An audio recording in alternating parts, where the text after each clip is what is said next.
Praise the Lord everyone, कैसे हैं आप सभी। मैं हूं पास्टर अभिनव। स्वागत करता हूं आपका आज की इस नई वीडियो में। और आज का टॉपिक बहुत ही अमेजिंग होने वाला है, क्योंकि आज हम बातचीत करेंगे can believers be oppressed by a demon. क्या कोई विश्वासी दुष्ट आत्मा ग्रस्त हो सकता है? अगर हो सकता है तो फिर इससे बचने के क्या उपाय हैं? इन सारी चीजों को आज हम जानने वाले हैं। ये वीडियो आपके लिए बहुत ही ज्यादा इम्पोर्टेंट होने वाली है। आइए हम प्रार्थना करें और परमेश्वर का धन्यवाद करें। Thank you Lord Jesus. धन्यवाद पिता परमेश्वर, मैं तेरी स्तुति और प्रशंसा करता हूँ तेरे अद्भुत वचन के लिए। मैं तेरा धन्यवाद करता हूँ जो तू आज अपने बेटे और बेटियों को देने जा रहा है, और तेरे प्रोमिसेस के लिए मैं तेरा धन्यवाद करता हूँ। जो वायदे तूने हमसे किए हैं तो वो अपने समय पर पूरे होंगे, और तू जरूर उनको पूरा करेगा और निभाएगा। तू ऐसा परमेश्वर नहीं कि किसी को धोखा दे, बल्कि तू परमेश्वर प्यार करने वाला परमेश्वर है। तू मेरा प्रभु है। मैं प्रभु तेरा धन्यवाद करता हूँ। और पिता, आज अपने वचनों के माध्यम से अपने बेटे बेटियों से बातें कर। आज प्रभु इन्हें तू सही शिक्षा प्रदान कर, और यह तेरी बातों को अधिक जानने पाए, सीखने पाए, और पिता परमेश्वर स्वतंत्र जीवन बिता पाए। यीशु मसीह के नाम में मैं इस दुआ को मांगता हूँ, आमीन और आमीन। हालेलुया। तो वीडियो की शुरुआत हम एक वचन से करेंगे। हम पढ़ते हैं याकूब अध्याय 4 वचन 7। लिखा है, इसलिए परमेश्वर के अधीन हो जाओ और शैतान का सामना करो, तो वह तुम्हारे पास से भाग निकलेगा। लेकिन मेरे प्रियो, शैतान का सामना तब होगा जब मैं परमेश्वर के अधीन होऊंगा। तो यहाँ पर वचन हमें साफ बताता है कि अगर हम परमेश्वर के अधीन हो जाएं तो हम शैतान का सामना करेंगे तो वह शैतान भाग जाएगा। अगर हम शैतान का विरोध करेंगे तो वह भाग जाएगा। तो केवल जो विरोध करते हैं शैतान का वो स्वतंत्र होंगे, और जो शैतान का विरोध नहीं करते हैं वो स्वतंत्र नहीं हो सकते हैं, क्योंकि वो अपने पापों में पड़े रहना चाहते हैं। जब हम अपने पापों को छोड़ते हैं, जब हम अपनी गलतियों को मान लेते हैं और उन्हें ना करने का वचन लेते हैं, तो हम शैतान का सामना कर रहे हैं, और हम उसका विरोध कर रहे हैं, और उसके मुंह पर हम उसका इनकार कर रहे हैं। इस शैतान, मैं तेरी किसी भी चाल को ना तो फॉलो करूंगा, ना मैं मानूंगा, और तेरी कोई भी मंसूबे मेरे जीवन में कामयाब नहीं होंगे, क्योंकि अब मैं परमेश्वर के पास जाता हूं। लेकिन हमारा यह प्रश्न है, क्या यीशु मसीह पर विश्वास करने वाला व्यक्ति दुष्ट आत्मा ग्रस्त हो सकता है? वेल, इसका उत्तर है नो। भाई, दुष्ट आत्मा ग्रस्त नहीं हो सकता है, लेकिन दुष्ट आत्मा के द्वारा, शैतान के द्वारा प्रताड़ित किया जा सकता है। लेकिन दुष्ट आत्मा उस पर कब्जा नहीं कर सकता है। वह उसे परेशान कर सकता है, कब्जा नहीं, पजस नहीं कर सकता है, क्योंकि शैतान एक आत्मा है, दुष्ट आत्मा है। ये एक आत्मा है, और हमारी जो आत्मा है वो यीशु मसीह के साथ में पूर्ण हो गई है। इसीलिए शैतान हम पर कब्जा नहीं कर सकता है। एक बात याद रखना कि मनुष्य त्रियक प्राणी है, आत्मा, प्राण, शरीर। तो जिसमें आत्मा है वो बचाई जा चुकी है यीशु मसीह के द्वारा, और जो प्राण है वो बचाए जा रहे हैं। बहुत सी आत्माओं को अभी बचाया जा रहा है, मतलब कि उनके प्राणों को बचाया जा रहा है। आत्मा हमारी पहले से बचाई गई है, लेकिन प्राण बचाए जा रहे हैं। और तीसरा है शरीर, यानी कि भाई पुनरुत्थान के दिन पर बचाया जाएगा। तो जो बचाया जा चुका है वो है हमारी स्पिरिट, और जो बचाया जा रहा है वो है सोल, और जो बचाया जाएगा पुनरुत्थान के दिन तो वो होगा बॉडी हमारी। मेरी और आपकी आत्मा, जब हम बचाए जाते हैं प्रभु में, फिर से नया जन्म ले लेते हैं, तब प्रभु के साथ एक हो जाती है। ये कब होता है? जब हम डिसीजन ले लेते हैं और हम प्रभु को अंगीकार कर लेते हैं और हम बपतिस्मा ले लेते हैं, तो हम बचाए जाते हैं। मैं दूसरे वाले पॉइंट पर जिक्र करूंगा, जो है प्राण बचाए जा रहे हैं। इसका मतलब ये दिन पर दिन बचाए जा रहे हैं। बहुत लोग बचाए जा रहे हैं। सुसमाचार का प्रचार हो रहा है और लोग बचाए जा रहे हैं, उनके प्राण बचाए जा रहे हैं। लेकिन जो प्राण बचाए जा रहे हैं, इनमें दुष्टात्मा द्वारा उत्पीड़न संभव है। हम वचन पढ़ेंगे इफिसियों अध्याय 4 वचन 27, जिसमें लिखा है, और ना शैतान को अवसर दो। ये छोटा सा वचन बहुत ही वंडरफुल है कि हमें शैतान को अवसर नहीं देना है किसी भी हाल में, क्योंकि हम शैतान को अवसर देते हैं। इंग्लिश बाइबल में दिया गया है कि हम शैतान को स्थान ना दें। तो अवसर देना, स्थान देना, ये हम लोग करते हैं। हम शैतान को अवसर देते हैं, हम शैतान के लिए स्थान तैयार करते हैं, और ये अवसर और ये स्थान तब बनता है जब हम प्रभु को समर्पण नहीं करते हैं। जैसा कि हमने पहले वचन में पढ़ा है कि हमें प्रभु के अधीन होना है, सबमिट टू गॉड, और लोग परमेश्वर को अपने आप को सबमिट नहीं करते हैं और प्रभु के प्रति समर्पित ना होने पर ही वो अवसर देते हैं और स्थान देते हैं ताकि शैतान उनके जीवन में प्रवेश करे। तो शैतान का विरोध आप कैसे करेंगे?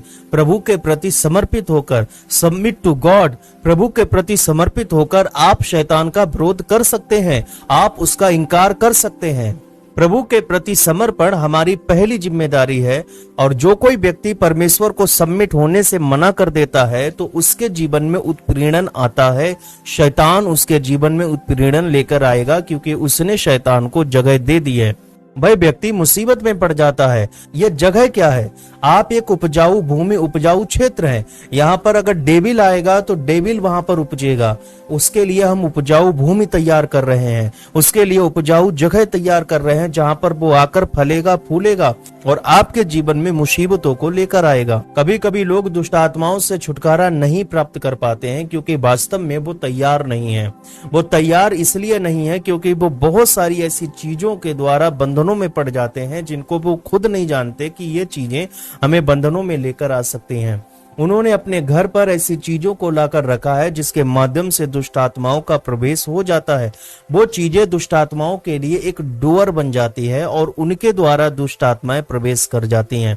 वो उनके लिए रास्ता बन जाती हैं, और वो सारी चीजों को देखना हमारा कर्तव्य है कि कोई ऐसी चीज तो नहीं है जो किसी शैतान या दुष्ट आत्मा को रिप्रेजेंट कर रही हो। और ये दुष्ट आत्मा उस व्यक्ति के आत्मिक क्षेत्र पर अत्याचार करती है, ना कि आत्मा पर। आत्मा पहले से ही बचाई जा चुकी है। आत्मिक क्षेत्र को विनाश कर देती हैं, ये पूरी तरह से नष्ट कर देती हैं। ये आपके आत्मिक क्षेत्र को तबाह करने के लिए ये आती हैं। भजन संहिता 91 को जब आप पढ़ोगे तो वहां पर लिखा है कि जो परम प्रधान की छत्र छाया में बैठा रहे और वह सर्वशक्तिमान की छाया में ठिकाना पाएगा। एक ऐसे सीक्रेट प्लेस में वो रहेगा, एक छुपे हुए गुप्त स्थान पर वो रहेगा जिसे शैतान कभी ढूंढ नहीं सकता है।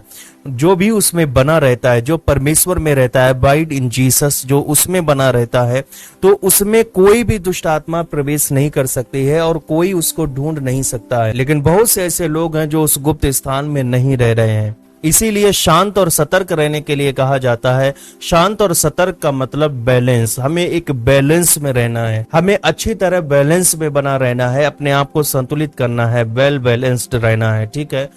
पहला पत्रस अध्याय 5 वचन 9 में मैं पढ़ूंगा, आप अपनी बाइबल में देखो। बहुत ही अद्भुत वचन यहाँ पर दिया है। सचेत हो और जागते रहो, क्योंकि तुम्हारा विरोधी शैतान गरजने वाले सिंह के समान इस खोज में रहता है कि किसको फाड़ खाए। विश्वास में दृढ़ होकर और यह जानकर उसका सामना करो कि तुम्हारे भाई जो संसार में हैं ऐसे ही दुख सह रहे हैं। इसका कारण क्या है? कभी कभी लोग उत्पीड़न का शिकार होते हैं, मुसीबत में पड़ जाते हैं। क्यों? क्योंकि वो प्रभु से दूर चले जाते हैं। प्रभु से दूर जाते ही ये मुसीबतें, ये प्रॉब्लम्स आती हैं। जब तक हम प्रभु के साथ बने हुए हैं तब तक कोई भी हमें नष्ट नहीं कर सकता है, और वह हमारे चारों तरफ आवरण के समान सुरक्षा करता है। हालेलुया। और जब आप प्रभु से दूर हो जाओगे तो आप भटकोगे और आप इधर उधर भटकते फिरोगे, और जब आप भटकोगे तो इसका आपको भुगतान करना पड़ेगा, यह आपको भुगतना पड़ेगा। हम पढ़ते हैं, एक वचन है दूसरा पत्रस अध्याय 2 वचन 19, जिसमें लिखा है, मैं पढ़ता हूँ। वे उन्हें स्वतंत्र करने की प्रतिज्ञा तो करते हैं, पर आप ही सड़ाहट के दास हैं, क्योंकि जो व्यक्ति जिससे हार गया वह उसका दास बन जाता है। अगर हम परमेश्वर से दूर चले जाएंगे तो हम एक सड़ाहट का जीवन जीने लगेंगे और हम एक हारे हुए व्यक्ति कहलाएंगे। अगर हम हार जाएंगे तो हम उसके दास कहलाएंगे। हम दुष्ट आत्माओं से हार जाएंगे तो हम उसके दास कहलाएंगे। अगर हम पाप से हार जाएंगे तो हम उसके दास कहलाएंगे। हम जिससे हार जाएंगे उससे उसके दास कहलाएंगे। ये दास होना क्या है? पेमेंट होना, यह भुगतान है हमारा। हम जब तक भटकेंगे हम एक दास का जीवन जिएंगे। इसीलिए प्रभु से दूर भटकना है, और लेकिन प्रभु के पास हमारी शांति है। हम प्रभु के पास आकर कभी नहीं भटकेंगे, और जब हम भटकेंगे नहीं तो हमें कुछ भी भुगतना नहीं पड़ेगा। पेमेंट जरूर है, मजदूरी जरूर मिलती है। आप प्रभु से दूर जाओगे तो वो भुगतान होगा, आप प्रभु के पास आओगे तो उसका भुगतान होगा। अब ये समय है कि हम और ना भटके। अपने लोगों को सिखाओ, कलीसिया को सिखाओ, सबके बीच में प्रचार करो कि भटको मत, यीशु मसीह के पास आओ। और आपसे भी मैं कहता हूं कि भटकना बंद करो। अभी हमारे पास अनुग्रह का समय है और हम भटकना बंद कर सकते हैं। हम अपने ईश्वर के पास फिर से वापस आ सकते हैं। कलीसिया में मैं देखता हूँ बहुत से लोग उत्पीड़न का शिकार हैं, क्योंकि शैतान ने उनके जीवन में उत्पीड़न भेजा है, क्योंकि उन्होंने खुद उनको अलाउ किया है अपने जीवन में आने के लिए। कलीसिया में ऐसे बहुत से लोग हैं जिन्होंने अपने जीवन में उन दुष्ट आत्माओं को आने दिया है। अपनी ही गलतियों की वजह से वो दुष्ट आत्माएं तुम्हारे जीवन में आई हैं, और ऐसे लोगों को मुक्ति की आवश्यकता है, क्योंकि उन्होंने शैतान को अवसर दिया है, उसके लिए स्थान दिया है। शैतान को स्थान मत दो, बाइबल कहती है। शैतान को अवसर मत दो, बाइबल कहती है। जब हम इसका वचन 20 पढ़ेंगे, दूसरा पतरस 2 का, तो यहाँ पर लिखा है, जब वे प्रभु और उद्धारकर्ता यीशु मसीह के पहचान के द्वारा संसार की नाना प्रकार की अशुद्धता से बच निकले और फिर उनमें फंसकर हार गए, तो उनकी पिछली दशा पहली से भी बुरी हो गई है। इसीलिए मैंने कहा कि उनको मुक्ति की आवश्यकता है, क्योंकि अगर वो मन नहीं फिराते हैं तो उनकी दशा बहुत ही बुरी होने वाली है, क्योंकि पहले से कई गुना ज्यादा बुरी दशा होने वाली है। इसीलिए अभी हमारे पास समय है कि यीशु के पास आओ, पश्चाताप करो और प्रभु से कहो कि प्रभु मैं तुझे स्वीकार करता हूं, और शैतान का सामना करो, उसका विरोध करो, और वह तुम्हारे पास से चला जाएगा। बहुत से लोग संसार की अशुद्धता में फंसकर रह जाते हैं, उनकी उलझनों में फंसकर रह जाते हैं। उन उलझनों में हमें नहीं फंसना है, आपको नहीं फंसना है। पौलुस तिमुथियुस को ये शिक्षा दे रहे थे कि तुम्हें उसमें फंसना नहीं है, संसार की मुसीबतों से दूर रहना है, क्योंकि अगर हम उन उलझनों में फंस गए तो वो हम पर हावी हो जाएंगे, और जब वो हावी हो जाएंगे फिर बचने का कोई स्थान नहीं बचेगा।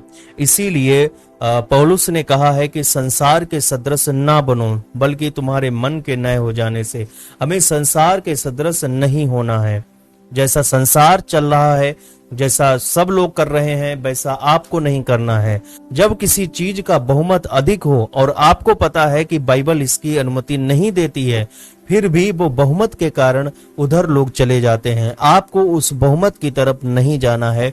आप एकल ही सही हैं, परमेश्वर आपको ब्लेस करेगा। इसीलिए मैंने आपको पहले भी शिक्षा दी थी, और मैं फिर से बताता हूं कि हमें रोजाना परमेश्वर की उपस्थिति में बने रहना है। परमेश्वर की उपस्थिति में दैनिक आधार पर बने रहना है। डेली का यह हमारा काम है कि हमें परमेश्वर की उपस्थिति में जाना है। सारी स्टेजेस को मैंने सिखाया है, आप वो वीडियो को देख सकते हैं। वहां पर सारी बातों को मैंने मेंशन किया है कि कैसे करके हम परमेश्वर की उपस्थिति में प्रवेश करें। अगर आप परमेश्वर की उपस्थिति में रोजाना नहीं चलते हैं, रोजाना आप सैर नहीं करते हैं, रोजाना परमेश्वर के साथ नहीं चलते हैं, तो आप कभी भी स्वतंत्र नहीं हो सकते हैं। आप बंधनों में पड़े रहेंगे, और बंधन हमेशा उत्पीड़न को लेकर आता है।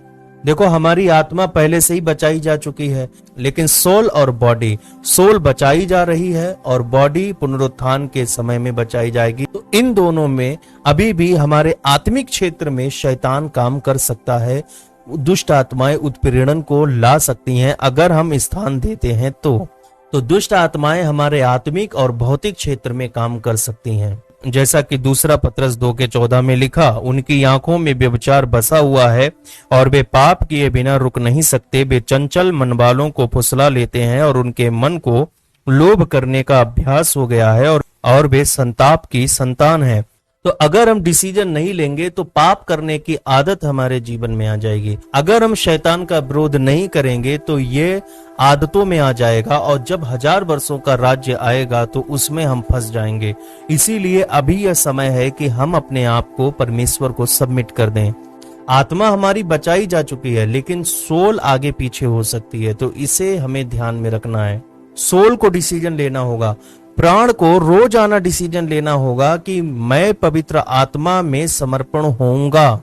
उस आत्मा में जो मेरे भीतर निवास करता है। सोल कहेगी कि मैं खुद को सबमिट करूंगी। इस सोल से डिसीजन लेना पड़ता है, तब हम बचाए जाते हैं। सोल से डिसीजन दो तरह से ले सकते हैं, एक तो पवित्र आत्मा के प्रति समर्पित होने के लिए और दूसरा संसार के प्रति समर्पित होने के लिए। और ये वही लोग हैं जो सोल से संसार के प्रति समर्पण करते हैं, कसम खा लेते हैं कि मैं अपना सुधार नहीं करूंगा। लेकिन जो पवित्र आत्मा को समर्पित हो जाते हैं वो कहते हैं कि मैं अपना सुधार करूंगा। सोल को डिसीजन लेना होता है, या संसार की तरफ या फिर प्रभु की तरफ। लेकिन प्रभु की तरफ हम बचाए जाएंगे और संसार की तरफ हमारे जीवन में उत्पीड़न आता है। बहुत से ग्रंथों में बोला गया है तृष्णा यानी कि इच्छा पाप की जड़ है, यहीं से पाप शुरू होता है। लेकिन परमेश्वर हमारी इच्छा को कभी भी नष्ट नहीं करता है। वो नष्ट इसलिए नहीं करता है क्योंकि परमेश्वर चाहता है कि हम अपनी इच्छा को परमेश्वर की इच्छा के प्रति समर्पित कर दें, हम अपनी इच्छा को सबमिट कर दें परमेश्वर की इच्छा के प्रति, और हम हमेशा पाप से बचे रहेंगे। इसीलिए परमेश्वर हमारी इच्छा को नष्ट नहीं करता है, वो चाहता है कि हम उसको सबमिट करें अपनी इच्छा को परमेश्वर की इच्छा में। हालेलुया। और ऐसा करने के लिए हमें आदेश दिया है, आग्रह नहीं किया है। अगर हम प्रभु के प्रति समर्पित नहीं होते हैं, अगर हम परमेश्वर के प्रति अपनी इच्छा को परमेश्वर की इच्छा में समर्पित नहीं करते हैं, तो जो होगा वो है शरीर की प्रकृति हमारे ऊपर उठने लगती है। अब हमारे ऊपर शरीर काबू कर लेगा और हम शरीर को काबू में नहीं रख पाएंगे, जिससे हम पूरी तरह से सांसारिकता में आ जाएंगे और शैतान को फिर अवसर ही अवसर मिलेगा। दुष्ट आत्मा यह देखता रहता है कि कब हम शारीरिक प्रकृति को ऊपर उठने दें और वह उसके माध्यम से प्रवेश कर जाता है। और सांसारिक मन जब हमारा हो जाता है तो वह परमेश्वर के प्रति एक शत्रुता है। तो सांसारिक मन परमेश्वर के प्रति शत्रुता है। तो ये शत्रुता कहां से स्टार्ट होती है, इन पर अब मैं बात करूंगा। सबसे पहला, यह शत्रुता विद्रोह से शुरू होता है। उत्पीड़न का कारण क्या है? विद्रोह, परमेश्वर के प्रति विद्रोह। पहला शमूएल अध्याय 15 वचन 23 में लिखा है, मैं अपनी बाइबल में पढ़ता हूं, देख बलवा करना और भाभी कहने वालों से पूछना एक ही समान पाप है। बलवा करना और भाभी कहने वालों से पूछना एक ही समान पाप है, और हट करना मूर्तों और गृह देवताओं की पूजा के तुल्य है। तूने जो यहोवा की बात को तुच्छ जाना, इसीलिए उसने तुझे राजा होने के लिए तुच्छ जाना है। तो विद्रोह करना जादू टोना के समान पाप है। जैसे जादू टोना पाप है, वैसे ही परमेश्वर से विद्रोह करना पाप है, और अधर्म करना मूर्ति पूजा के समान है। तो विद्रोह और अधर्म करना ये पाप है। हम परमेश्वर के प्रति विद्रोह नहीं कर सकते। अगर हम करेंगे तो यह उत्पीड़न को लेकर आएगा। कौन लेकर आता उत्पीड़न? शैतान, दुष्ट आत्मा। ये हमारे जीवन में आएंगे क्योंकि उनको अवसर मिलेगा। शैतान को अवसर ना दो। और परमेश्वर के प्रति शत्रुता का दूसरा कारण है अनैतिक यौन संबंध, असमान यौन गतिविधियां। जब हम ऐसा करते हैं तो दुष्ट आत्मा इनके माध्यम से हमारे जीवन में प्रवेश करती हैं और उत्पीड़न को लेकर आती हैं और लोग मुसीबतों में पड़ते हैं। बाइबल में हम पढ़ते हैं, इब्रानियों अध्याय 13 वचन 4 में लिखा है, विवाह सब में आदर की बात समझी जाए और विवाह बिछौना निष्कलंक रहे, क्योंकि अगर आप ऐसा नहीं करते हो तो परमेश्वर व्यभिचारियों और पर स्त्रीगामियों का न्याय करेगा। तो जितने भी व्यभिचार करते हैं, पर स्त्री के पीछे दौड़ लगाते हैं, इनसे दुष्ट आत्माएं हमारे जीवन में उत्पीड़न लेकर आती हैं, और यह परमेश्वर के विरुद्ध एक विद्रोह है। और गलातियों अध्याय 5 वचन 21 में लिखा है, डाह, मतवालापन, लीला क्रीड़ा और इनके जैसे और काम है, इनके विषय में मैं तुमसे पहले से कह देता हूँ, जैसा पहले भी कह चुका हूं, कि ऐसे ऐसे काम करने वाले परमेश्वर के राज्य के वारिस ना होंगे। आप परमेश्वर के राज्य के वारिस नहीं हो सकते हैं। इनसे दुष्ट आत्माओं का एक दूसरा डोर खुल जाता है, दरवाजा खुल जाता है, जिनके माध्यम से दुष्ट आत्माओं का आना जाना शुरू हो जाता है। हमें अनैतिक संबंधों से और गैर संबंधों से बचना चाहिए। हमें किसी भी प्रकार से सेक्स की तरफ नहीं दौड़ लगानी चाहिए। यौनिक गतिविधियों की तरफ बिल्कुल ध्यान नहीं लगाना चाहिए। आप अगर पराई स्त्री के पीछे भागेंगे तो आपके जीवन में दुष्ट आत्माएं आएंगी। और परमेश्वर के प्रति शत्रुता का तीसरा कारण है पंथ गतिविधि। कल्ट एक्टिविटी, जो किसी विशेष पंथ को मानते हैं, किसी कल्ट को फॉलो करने लग जाते हैं, वो उससे दुष्ट आत्माओं के लिए दरवाजा खुलता है और उसके माध्यम से दुष्ट आत्माएं उत्पीड़न लेकर आती हैं। बहुत से ऐसे लोग हैं जो शैतानी कल्ट को, मूर्तियों के कल्ट को, ऐसे पंथ को मानते हैं जो मूर्तियों को बढ़ावा देते हों और दुष्ट आत्माओं को बढ़ावा देते हों और अनैतिक क्रियाओं को करवाते हों। ये सारे पंथ जो हैं, ये सारे कल्ट जो हैं डेमोनिक हैं और इनके माध्यम से दुष्ट आत्माएं मेरे जीवन में प्रवेश कर जाएंगी अगर मैं इनको फॉलो करूंगा। जब लोग जादू टोना की अनुमति देते हैं, जब लोग राशियों को पढ़ते हैं, जब लोग कुंडली को देखते हैं, इनके माध्यम से दुष्ट आत्माएं हमारे जीवन में प्रवेश करती हैं। या फिर आप किसी स्थान पर जाते हैं, कोई तीर्थ स्थान, और वहां पर से आप कोई ऐसी चीजें खरीदते हैं जिनको आप अपने घरों में लेकर आते हैं और कहते हैं कि देखो ये अच्छा है, लेकिन वास्तव में वो शैतान के लिए दरवाजा है। ऐसी ऐसी चीजें आती हैं जो मूर्तियों के रूप में होती हैं या फिर सिंबल के रूप में होती हैं, कोई सिंबल, कोई चिन्ह, या फिर कुछ ऐसा नींबू मिर्च और मूर्तियां, या फिर कोई ऐसे आंख हो गया, आंख ऐसे देखने वाला, सींग खरीदना, ये सब क्या है, डेमोनिक होते हैं। कई लोगों की गाड़ियों में सींग देखे हैं रखे हुए, तो वो डेमोनिक होते हैं। कोई हथियार वाला लटका हुआ है, कोई हथियार किसी भी तरह का, कोई भी मारने वाला हथियार हो सकता है, तो वो भी डेमोनिक है, दुष्ट आत्माओं को आकर्षित करते हैं। बहुत से लोग 5 उंगलियों को रखते हैं, ये सब दुष्ट आत्माओं के पंजे को शो करते हैं कि आपके जीवन में दुष्ट आत्माओं का वर्चस्व है। तो ये सारी चीजों को जब हम रखते हैं, हम लेकर आते हैं कि अच्छा लग रहा है देखने में, लेकिन वास्तव में यह दुष्ट आत्माओं के लिए दरवाजा है। इनके माध्यम से दुष्ट आत्माएं हमारे जीवन में प्रवेश करती हैं और उत्पीड़न का शिकार होते हैं। व्यवस्था विवरण अध्याय 18 वचन 10 से 11 में देखिए क्या लिखा है। तुझ में कोई ऐसा ना हो जो अपने बेटे या बेटी को आग में होम करके चढ़ाने वाला, यानी कि किसी भी प्रकार से आप बच्चों की बलि नहीं दे सकते हो, या भावी कहने वाला, यानी कि आप भविष्य में क्या होगा आप अपने हाथों को नहीं दिखवा सकते हो, या शुभ अशुभ मुहूर्तों का मानने वाला, जो लोग कैलेंडर देखते हैं, शुभ अशुभ मुहूर्त देखते हैं, राशियां देखते हैं, या टोना या तांत्रिक, जो अपने परिवार में धन की कमी हो रही है ताबीज बनवाते हैं, तांत्रिकों के पास जाते हैं किसी दुष्ट आत्मा को पकड़वाने के लिए, या बाजीगर या ओझों से पूछने वाला, या भूत साधने वाला, या भूतों को जगाने वाला हो। क्योंकि जितने ऐसे ऐसे काम करते हैं वे सब यहोवा के सम्मुख घृणित हैं, और इन्हीं घृणित कामों से तेरा परमेश्वर यहोवा उनको तेरे सामने से निकालने पर है। तो परमेश्वर अपने मुख के सामने से निकाल देगा। अगर कोई ऐसा करता है या पूछता है या उनके पास जाता है तो वो दंडित होगा और परमेश्वर के सामने से निकाल दिया जाएगा। और परमेश्वर जब निकाल देगा तो दुष्ट आत्माएं उसको तुरंत पकड़ लेंगी। ऐसा ही वचन लिखा है यशायाह अध्याय 47 वचन 9। देखिए क्या लिखा है। सुन, ये दोनों दुख अर्थात लड़कों का जाता रहना और विधवा हो जाना अचानक एक ही दिन तुझ पर आ पड़ेंगे। तेरे बहुत से टोनों और तेरे भारी भारी तंत्र मंत्रों के रहते भी ये तुझ पर अपने पूरे बल से आ पड़ेंगे। वाह, कितना अद्भुत वचन है। क्योंकि आपने जादू टोना किया, आपने ये सब किया, इसीलिए आपके जीवन पे मुसीबतें हैं, ये भारी पड़ रहे हैं आप पर। और आपके परिवार में जो मौतें हो रही हैं, जो मृत्यु हो रही हैं, क्योंकि आपने कुंडलियों को देखा है, क्योंकि आपने राशियों को देखा है, क्योंकि आपने जादू टोना किया है, आपने भारी जादू टोने किए हैं, इसीलिए आपके परिवार में आपके बच्चे कम उम्र पर मर रहे हैं, आपके घर में स्त्रियां विधवा हो रही हैं और पुरुषों की पत्नियों की मृत्यु हो रही है, कम उम्र पर बच्चे इस दुनिया से जा रहे हैं। ये सब क्यों हो रहा है? क्योंकि उन्होंने दुष्टात्माओं को समर्पित किया है। उन्होंने राशियों को देखा, कुंडलियों को देखा, जादू टोना किया और वो सब मुसीबत बनकर उनके जीवन पर भारी पड़ रहा है। याद रखना, शैतान का जादू एक ऐसा जादू होता है कि इस शक्ति का इस्तेमाल करने पर खुद हाथ जला लेना, तो आप भी जलते हो और दूसरी जगह पर भी बर्बादी लेकर आते हो। ये आपके जीवन पर आती है, आपके बच्चों पर आती है, आपकी महिलाओं पर आती है, आपके पुरुषों पर आती हैं। आप डेथ ही डेथ देखते हो और कहते हो कि मेरे परिवार में एक मृत्यु की आत्मा घूम रही है। और साथ ही साथ जब आप ये तंत्र मंत्र जादू टोना करते हो तो इनसे बीमारियां आपके जीवन पर आती हैं। आपके जादू टोना करने के कारण राशियां देखने के कारण, कुंडलियां रखने के कारण और ये शुभ अशुभ चीजों को मानने के कारण आपके घर में बीमारी लेकर आती है दुष्ट आत्माएं।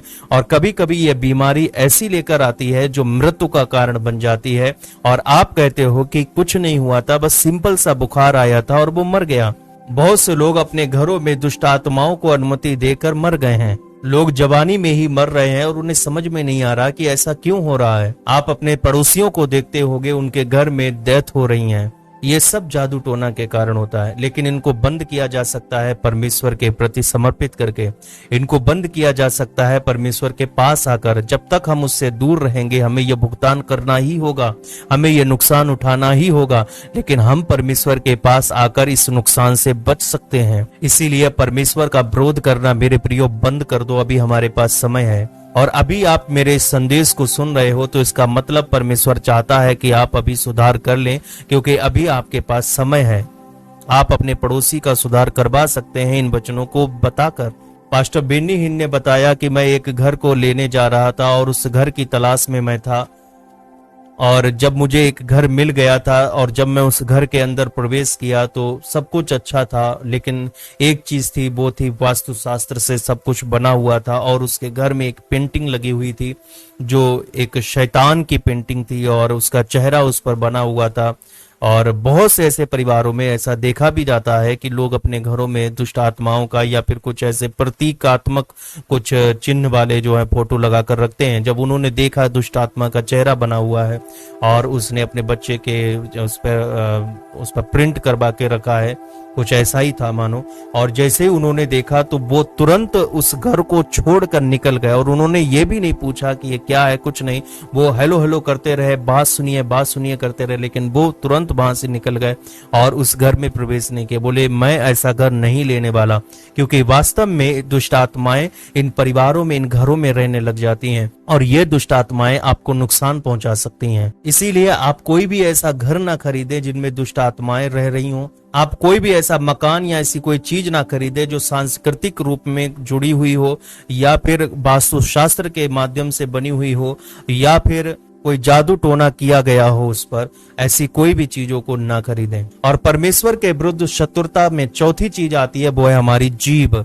हम अपनी जीभ के माध्यम से परमेश्वर के बैरी बन बैठते हैं। हम अपनी जीभ के द्वारा निगेटिव वर्ड्स बोलते हैं जिनके माध्यम से हम परमेश्वर के बैरी बन जाते हैं। नीति वचन अध्याय 12 वचन 13 में देखिए क्या लिखा है। बुरा मनुष्य अपने दुर्वचनों के कारण फंदे में फंसता है, परंतु धर्मी संकट से निकास पाता है।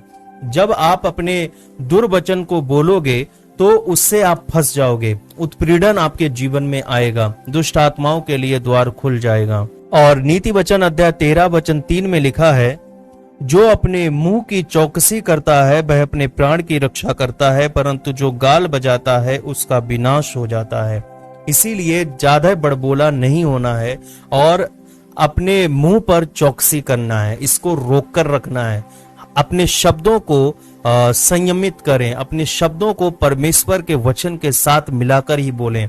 आप अजर्रा ना बोलें, क्योंकि इससे परमेश्वर के विरुद्ध हम शत्रुता उत्पन्न कर सकते हैं और जब हम उसके विरुद्ध शत्रुता उत्पन्न करेंगे, शैतान के लिए पोर्टल खुल जाएगा आपके जीवन में प्रवेश करने के लिए और वो उत्पीड़न को लेकर आ सकते हैं। अभी बहुत सारी चीजें हैं जो मैं आपके साथ शेयर करना चाहता हूं, लेकिन अगले भाग में, इसी वीडियो का अगला भाग आएगा जल्द ही और उस भाग में मैं आपको आगे की बातों को बताऊंगा जिससे आप शैतान के उत्पीड़न से बचाए जा सकते हैं। हम प्रार्थना करें। सर्वशक्तिमान सामर्थी पिता, मैं तेरा धन्यवाद करता हूं प्रभु। मैं प्रभु तेरा धन्यवाद करता हूं क्योंकि तूने आज के पवित्र वचन को अपने बेटे बेटियों को दिया है और इनके माध्यम से तूने प्रकाशन दिया है। तेरे बेटे बेटियों ने तेरे वचन को समझा है पिता, और आज इनके द्वारा सीखा है कि किस प्रकार उत्पीड़न हमारे जीवन में आता है। प्रभु, मैं उन दुष्ट आत्माओं को डांटता हूं जो इनके जीवन में प्रवेश किए हुए हैं, जो इस वक्त मुझे सुन रहे हैं, वो उन सारी दुष्ट आत्माओं से मुक्त किए जाएं। यीशु मसीह के नाम में मैं डांटता हूं, यीशु के नाम में वो दुष्ट आत्मा राइट नाउ इसी वक्त निकलने पाए। आई rebuke in the name of Jesus. आपके घर से वो दुष्ट आत्माएं बाहर निकलें, आपके परिवार से वो दुष्ट आत्माएं बाहर निकलें, आपके बिजनेस से वो दुष्ट आत्माएं बाहर निकलें, आपकी योजनाओं से वो दुष्ट आत्माएं बाहर निकलें, आपके परिवार, आपके बच्चों और आपके माता पिता, आपकी पत्नी, आपके पति, उनके बीच में से दुष्ट आत्माएं बाहर निकले, रिश्तों के बीच से दुष्ट आत्माएं बाहर निकले। आई rebuke in the name of Jesus. Yes, मैं डांटता हूं यीशु मसीह के नाम में बाहर निकलने पाए और कभी भी आपके जीवन में प्रवेश ना करे। यीशु के नाम में, यीशु के नाम में इसी वक्त आप आजाद हो रहे हो। मैं बहुतों को आजाद होता हुआ देख रहा हूं। आज परमेश्वर आपको आजाद कर रहा है। दुष्ट आत्माएं आपके जीवन से जा रही हैं यीशु के नाम में। सर्वशक्तिमान सामर्थी पिता, हम तुझे आदर, सम्मान और महिमा देते हैं क्योंकि तू अपने बच्चों की देखभाल करता है। प्रभु, सारा आदर, महिमा, जलाल तुझे ही मिले, तुझे ही मिले, तुझे ही मिले। यीशु मसीह के सामर्थी नाम में, प्यारे मधुर मीठे नाम में, आमीन और आमीन। परमेश्वर के लोग कहें आमीन। हालेलुया। हमें रोज आना यीशु मसीह के लहू को अपने शरीर पर अप्लाई करना है, अपने परिवार पर, अपने बच्चों पर, अपने तकिए पर, अपने बिस्तर पर, अपने वाहन पर आप प्रभु यीशु के लहू को अप्लाई करें। तो इसीलिए हमें तैयार रहना है हमेशा। अब ये समय है परमेश्वर के राज्य के लिए बोने का। स्क्रीन पर जो नंबर आ रहा है 9927340655, ये गूगल पे नंबर है। आप अपने बीज को बो सकते हैं। बोना परमेश्वर का एक आदेश है और बोना धर्मी जन की पहचान है। अगर आप बढ़ना चाहते हैं, ग्रो होना चाहते हैं और शैतान को अवसर देना नहीं चाहते हैं, तो बोना हमारे लिए एक सहायक सिद्ध हो सकता है। हम अपने जीवन के लिए, अपने फ्यूचर के लिए परमेश्वर के राज्य में बोएं। ये सबसे बढ़िया इन्वेस्टमेंट होता है कि हम परमेश्वर के राज्य के लिए बोएं। आप अपनी छोटी सी शुरुआत कर सकते हैं अपना बीज बोकर और परमेश्वर आपके जीवन को ब्लेस करेगा। आज आप जो बो रहे हैं, आप जंगल काटेंगे, प्रभु आपको आशीषित करेगा। सोच कर देखिए 10 सालों बाद आपके जीवन में कैसा प्रभाव लेकर आता है और आपको नहीं पता है कि आपका कौन सा दान कब आपके लिए काम आ जाए। सबोपदेशक कहता है कि सुबह भी बो, सांझ को भी बो, क्योंकि तू नहीं जानता कि कौन सा बीज कब फल लेकर आए। इसीलिए हमें बोते रहना है परमेश्वर के राज्य के लिए, कभी भी पीछे नहीं होना है। हम अपने बीज को बोकर परमेश्वर में अपना विश्वास प्रकट करें कि परमेश्वर, मैं अपनी संपत्ति के द्वारा भी तेरा आदर करूंगा और मैं इस संपत्ति से ज्यादा तुझे प्यार करता हूं। हम उसे आदर और सम्मान दें प्रभु के नाम में। आमीन। ओके, तो फिर मिलते हैं अगले नए वीडियो में इसी के पार्ट 2 के साथ में, और आप बहुत कुछ सीखने वाले हैं। तब तक के लिए शालोम।